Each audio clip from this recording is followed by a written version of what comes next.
Time now for a look at what's happening in the French papers. Belle Lupton has been scouring those for us and joins us now in studio.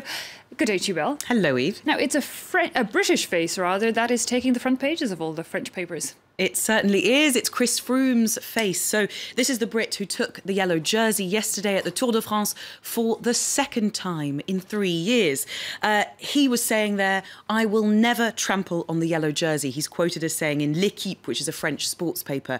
That is a reference essentially to the fact that he says he will not disrespect that yellow jersey, because, of course, he's been under suspicion, predominantly from the French press, of potentially having doping, potentially not playing by the rules. So this was his declaration yesterday from the podium as he sought to justify himself again, having been fighting all that suspicion the whole way round.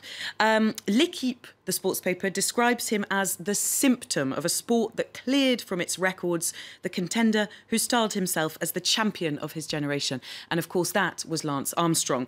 Since then, L'Équipe says, with every exceptional performance and every time a cyclist races ahead of his competitors, he'll have to justify that performance and prove his honesty in the face of often unfounded accusations of cheating.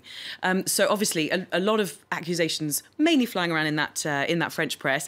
But Le Parisien, a French tabloid here, takes the victory at face value. It says Froome's coronation. That's its headline. Froome, you can see there next to Nairo Quintana and Alejandro Valverde.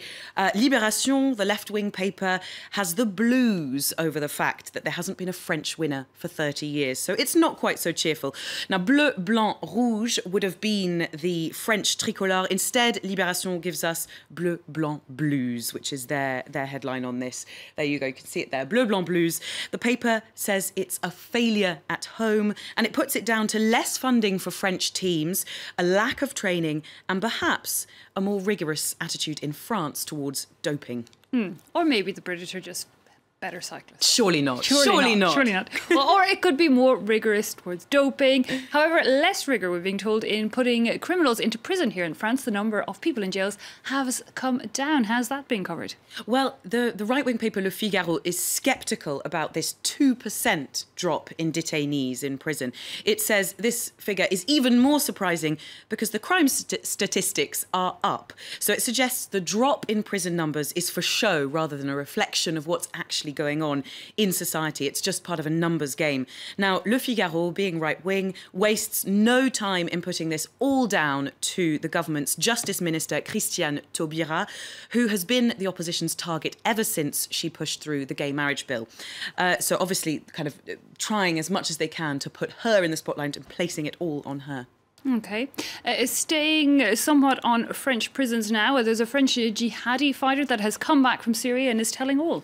This is in more than one paper, but Le Parisien here has a two-page spread called Confessions of a Jihadist. Now, according to the tabloid, this young man handed himself into police 2 days after his return to France from the Arab region, so from Syria and Iraq, where he was fighting. And he's offered a testimonial on the path and lives of hundreds of French citizens who choose to go and fight with IS. Now, this path looks a lot like those who have gone before him. An education that was cut short, then petty crime, then a spell in prison where he was radicalised by a group of prisoners who call themselves the Muslim Brothers. That was enough to make him want to go and join the fight in IS. He went via Turkey, crossed the border into Syria in a taxi, and then went to Raqqa for training in 2 different camps. Now, the second camp there was to familiarise him with all sorts of weapons. Those are his words. All the weapons like Kalashnikovs, pistols, rocket launchers, machine guns. And then at the end of his training, recruits were asked to choose on their pathway. Now, those who chose to go on to suicide missions, he says, were about a dozen of them. Now, he says he chose not to go into suicide missions, but to become a part of the Islamic police.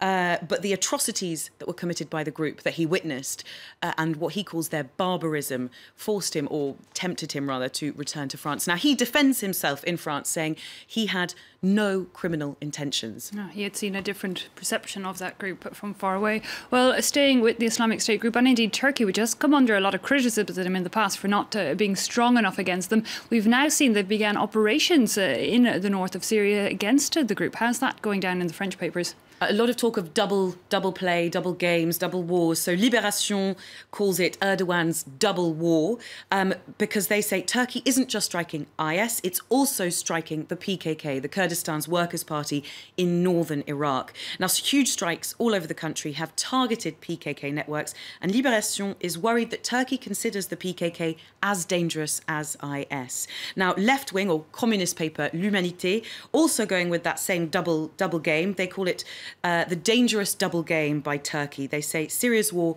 is less about eradicating IS in the region than it is about halting the victories gained by the Kurds. Indeed, it does look like a complicated situation over there and getting increasingly more so. Belle Upton there with the French papers. Thanks indeed for that.